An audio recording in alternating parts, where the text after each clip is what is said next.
Happiness is the byproduct of a relationship with mutuality in it. Many people will have a challenging relationship when their partner stops meeting their needs. Now, this tends to happen normally around the 3 to 4 year mark. Other people might have their relationship go downhill a little bit sooner. But over a period of time, people stop meeting their partner's needs. At the beginning of the relationship, both people put in a lot of attention and effort to meet their partner's needs. But over a period of time, people stop doing that. Now, the challenge then becomes is how do you have a relationship where your needs are met? We know inherently that reciprocity is important in a relationship. As in, what reciprocity means is your needs need to be met and my needs need to be met. And a relationship can only exist when both people's needs are met. We know this is true. Like, you wouldn't go to a job and if your boss said, look, I understand you're giving me your time and attention and effort to the task I want you to do, but I just don't feel like paying you today. You probably say, screw you, I'm walking out of here. So reciprocity is inherent in relationships. We know it's important because people wouldn't go to a job where they're not paid. So that's not to say relationships are a job, but it's a relationship. And when you work, there's a relationship called employment.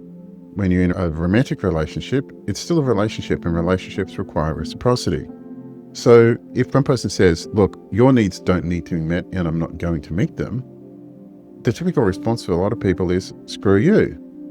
And they might tolerate that for a short period of time, but eventually people get to the point where they go, you know what, I'm not really happy with this and I don't need to stay around for this.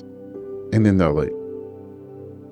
So mutuality must be inherent in the relationship system. There's pressure within the system of a relationship for you to meet your partner's needs and they need to meet yours. In any relationship, whether it's a relationship of employment, whether it's a relationship of friendship, whether it's a relationship of father, as a parent and child, there's inherent pressure within the relationship for people's needs to be met. This might be good at the beginning when your relationship is going well, but plus 5, 10 years or 5 or 7 years, when your partner says, hey, my needs haven't been met for a long time, I'd like you to meet them, then it's very difficult to say, yeah, sure. And the normal human response is, my needs aren't being met, so I'm not going to meet yours. It's a tit for tat thing. This is normal. Now, it's useful for you to see that there's pressure inherent in the system. Now, often when couples go into crisis, they rail against that pressure. I don't want to feel pressured to meet your needs sexually. I don't want to feel pressured to meet your needs emotionally. Both people will tend to say, I don't want to feel pressured. But there's no such thing as a relationship without pressure, so you just have to deal with it. But what I do know is if both people start working on meeting their partner's needs, if both people start to bring the best themselves to the relationship, then it's really easy to break that cycle. But it requires both people going first. It requires, as I say to people all the time, you work on you and you work on you.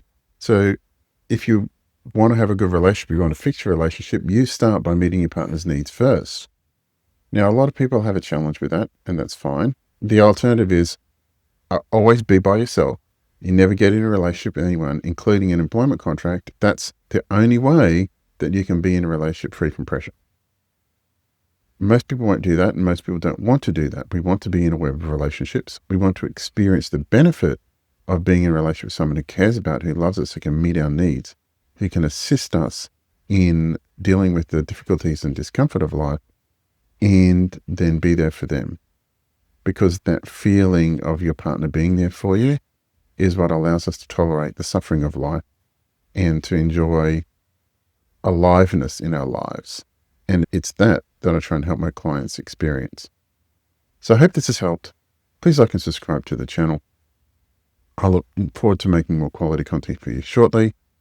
There's a booking link in the description if you want to book in for a session.